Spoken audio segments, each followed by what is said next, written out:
Hello বন্ধুরা, মৈনাক চলে এলাম নতুন একটা ভিডিওতে। আজকে এই ভিডিওতে কথা হবে জি বাংলার জনপ্রিয় ধারাবাহিক চিরদিনই তুমি যে আমারকে কেন্দ্র করে রিসেন্টলি একটা শিরিন পালের ইন্টারভিউ দেখলাম। সেখান থেকে শিরিন পাল যে বক্তব্যগুলো রেখেছেন জিতু কামালকে নিয়ে এবং তার পাশাপাশি বাদবাকি দিতিপ্রিয়া রায় সহ প্রত্যেককে যেরকম সে মন্তব্যগুলো করেছেন, মনে হলো এটা নিয়ে অবশ্যই একটা ভিডিও বানানো দরকার। সবার ফার্স্টে তোমাদেরকে অনুরোধ করব, তোমরা চ্যানেলে যারা প্রথমবার রয়েছো চ্যানেলটাকে অতি অবশ্যই আগে সাবস্ক্রাইব করে দিও এই রকম লেটেস্ট আপডেট সবার আগে পাওয়ার জন্য। এবং তোমাদের যদি এই ভিডিওটা ভালো লাগে ভিডিওতে একটা লাইক করো, কমেন্ট করো। তো আমি কিছুদিন আগে প্রায় 7-10 দিন আগে একটা ভিডিও করেছিলাম, সেখানে আমি একটা আর্টিকেল পড়েছিলাম, সেখানে তোমাদেরকে জানিয়েছিলাম, না দেখে থাকলে এই ভিডিও শেষে তোমরা দেখতে পারো। সেখানে আমি বলেছিলাম শিরিন পাল সে জিতু কামালকে নিয়ে এত সুন্দর সুন্দর মন্তব্য করেন এবং পাশাপাশি দিতিপ্রিয়া রায়কে নিয়েও সে এত ভালো ভালো মন্তব্য করেন। সেখানে অনেক অডিয়েন্স দেখছিলাম, আবার আমার ভিডিওতে না, যারা এই টপিক নিয়ে কথা বলছে অনেকে আবার বলছে শিরিন পাল এগুলো কিছুই বলেনি, এগুলো শিরিন পালের ফ্যানদের দ্বারা তৈরি করা আর্টিকেল, এরকমও পর্যন্ত লেখা হয়েছে। জাস্ট ভাবতে পারছো? তো আজকের এই ভিডিওতে তোমাদেরকে ডাইরেক্ট শোনাবো শিরিন পাল সে কি বলছে। এই ইন্টারভিউটা এসেছে টলি ফোকাস কলকাতা থেকে, এই ইন্টারভিউটা এসেছে একটা বেশ বড় ইন্টারভিউ। তার মধ্যে যে গুরুত্বপূর্ণ মোমেন্টগুলো সেগুলোই তোমাদেরকে দেখাচ্ছি। তো এখানে শিরিন পালকে প্রশ্ন করা হয় যে তার জায়গায়, যে দিতিপ্রিয়া রায়ের জায়গায় সে কাজ করছে এবং এই কাজের অফারটা কিভাবে আসে। সেখানে সে কিন্তু ক্লিয়ারলি জানায় যে হঠাৎ করেই পুরোটা হয়, হঠাৎ করেই তার কাছে ফোন আসে অডিশনের ব্যাপারটা সে কিন্তু জানায়। এবার তাকে যখন প্রশ্ন করায় যে দিতিপ্রিয়া রায় এতদিন ধরে এই ধারাবাহিকে ছিল, তাকে রিপ্লেস করার পর তার জায়গায় সে, এটা দর্শকদের জন্য মানে কতটা চ্যালেঞ্জিং ছিল তার কাছে, এটা নিয়ে তাকে প্রশ্ন করা হয়। তো তোমাদেরকে আমি আগে শোনাই। এবার ধারাবাহিকে প্রথম থেকে দর্শক যাকে দেখে এসছে দিতিপ্রিয়া, একটা সে ছোট পর্দা যথেষ্ট জনপ্রিয় একটা মুখ, সেই তুলনায় তুমি অনেকটাই নবাগতা। যখন প্রথম তোমার কাছে অফারটা এলো, মনে হলো যে এই চরিত্রটায় তোমাকে কাস্ট করা হচ্ছে, চ্যালেঞ্জ লেগেছিল বা চ্যালেঞ্জিং লেগেছিল চরিত্রটা? হ্যাঁ, নিশ্চয়ই চরিত্রটা চ্যালেঞ্জিং। মানে আমি তো তোমাকে এটাই মানে এই কনসিকোয়েন্সেসটা আমার কাছে খুবই ভয়ের লেগেছিল, যেহেতু মানে উনি যথেষ্ট পরিচিত একজন মুখ এবং উনি খুবই ভালো একজন অভিনেত্রী, খুবই ভালো একজন অভিনেত্রী, এত ট্যালেন্টেড উনি। ওনার জায়গায় আমি একেবারে নতুন একটা মানুষ যে কিচ্ছু জানে না, তাকে নেওয়া হচ্ছে এবং আমি নিজে, আমি কেন, আমি তো পারি না কিছু, যাই হোক, কিন্তু আমাকে নেওয়া হচ্ছে, আমাকে নিয়েছেন। সেই জায়গায় আমার এইটুকুই ভয় ছিল যে মানে উনি তো প্রচুর মানুষের ভালোবাসা পাচ্ছেন, পেয়ে এসেছেন, সেইখানে আমাকে মানুষ মেনে নেবে কিনা, অ্যাকসেপ্ট করবে কিনা। মানে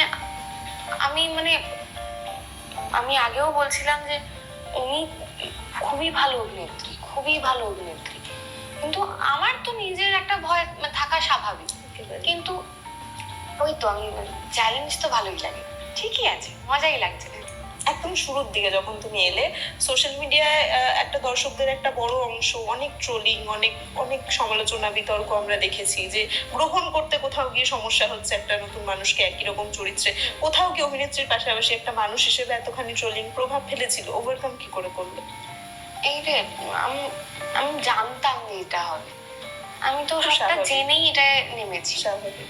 তো আমাকে আলাদা করে মন খারাপ করানো, এই হাওয়া ওই হাওয়া, আমার তো তোমাদেরকে এখানে আমি শুনিয়ে দিলাম যে শিরিন পাল সে কিন্তু ক্লিয়ারলি জানিয়ে দিচ্ছেন যে দিতিপ্রিয়া রায় তার জায়গাতে যখন এসেছে তারও কিন্তু ব্যাপারটা প্রচণ্ড চ্যালেঞ্জিং ছিল তার কাছেও, যে দর্শক দিতিপ্রিয়া রায়কে এতটা ভালোবাসা দিচ্ছে। এটা কিন্তু আমি নিজে তোমাদেরকে ভিডিওর ক্লিপ দেখিয়ে দিলাম। যারা অনেকে আবার ফেসবুকে লেখালেখি করছিল, এই আর্টিকেল মানে একটা আর্টিকেলও বেরিয়েছিল, এই ইন্টারভিউটার কথা বলছি না, কিছু সপ্তাহ আগে বা কিছু মানে 10-12 দিন আগে একটা আর্টিকেলও বেরিয়েছিল, সেখানে শিরিন পাল বলেছিলেন।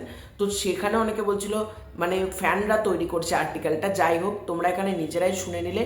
এবার তোমাদেরকে দেখাচ্ছি শিরিন পাল জিতু কামালকে নিয়ে কি কি বক্তব্যগুলো রেখেছেন। অভিনেতা জিতু কামাল অনেকখানি সিনিয়র তোমার থেকে, ইন্ডাস্ট্রিতে অনেকদিন কাজ করছে। এখন তো আমরা তোমাদের প্রোফাইলে বেশ কিছু ভিডিওস, মজার অনেক দৃশ্য দেখতে পাই। তো শুটিং ফ্লোরের বাইরের সম্পর্কটা কিরকম, গাইডেন্স পাও? হ্যাঁ, মানে জিতুদা খুবই খুবই হেল্পফুল, আমি এটা বারবার বলছি, জিতুদা ভীষণ সাহায্য করেন আমাকে। মানে এরকমও হয়েছে শর্ট চলার মাঝখানে জিতুদা বলছে এটা করো এটা করো এটা করো, হাতটা দিকে দাও, হাতটা হাতটা হাতটা, আচ্ছা আচ্ছা আচ্ছা ঠিক আছে ঠিক আছে ঠিক আছে। জিতুদা আমাকে খুবই মানে খুবই সাহায্য করেন, খুবই ভালো মানুষ, এবং মানে জিতুদার সাথে খুবই মজার একটা সম্পর্ক হয়ে গেছে। মানে কাজ ছাড়াও খুবই আড্ডা মারি আমরা, খুবই গল্প করি, প্রচুর বিবিধ জিনিস নিয়ে আলোচনা করি আমরা।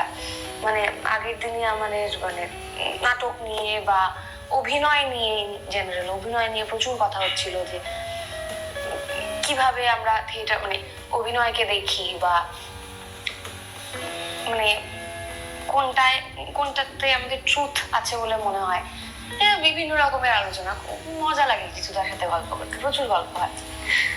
এখানে জিতু কামালের সাথে তার সম্পর্ক যখন প্রশ্ন করা হয় কেমন তাদের ব্যবহার, তা জিতু কামালকে নিয়ে কিন্তু সে ক্লিয়ারলি জানায়। এখানেই শিরিন পালকে আমার এতটা ভালো লাগলো, সে কিন্তু ডাইরেক্টলি বলছে যে জিতুদা খুব ভালো মানুষ, সে খুব হেল্পফুল একটা মানুষ।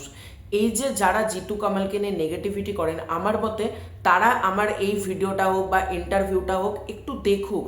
আশা করি তারা যদি এই ভিডিওগুলো দেখে, জিতু কামালের প্রতি যে হেট্রেড আছে সেটা হয়তো চলে যাবে, কারণ জিতু কামাল সত্যিই একজন ভালো মানুষ, এবং সেটা তোমাদেরকে আমি শুনিয়ে দিলাম। এবং দিতিপ্রিয়া রায়কে নিয়েও সে যে বক্তব্যটা রাখলেন শিরিন পাল, আমার বেশ ভালো লাগলো, এবং আমি গোটা ইন্টারভিউটাই দেখেছি, 26 মিনিট না 27 মিনিটের আমি গোটাটাই দেখেছি। এবং সে যেরকম বক্তব্যগুলো রাখছেন তার কাজ নিয়ে হোক বা তার ব্যক্তিগত জীবন নিয়ে, যে কোনো ব্যাপার নিয়ে যে প্রশ্নগুলো তাকে করা হয়, প্রতিটা বক্তব্য সে এত ভালোভাবে উত্তরগুলো দিলেন, সেটা আমার বেশ ভালো লাগলো। তো তোমাদের এই পুরো ব্যাপারটাকে নিয়ে কি মতামত কমেন্ট করে জানিও। চ্যানেলে প্রথমবার হয়ে থাকলে চ্যানেলটাকে সাবস্ক্রাইব করে দিও। খুব শীঘ্র দেখা হচ্ছে নতুন কোনো ভিডিওতে, ততক্ষণের জন্য বাই বাই।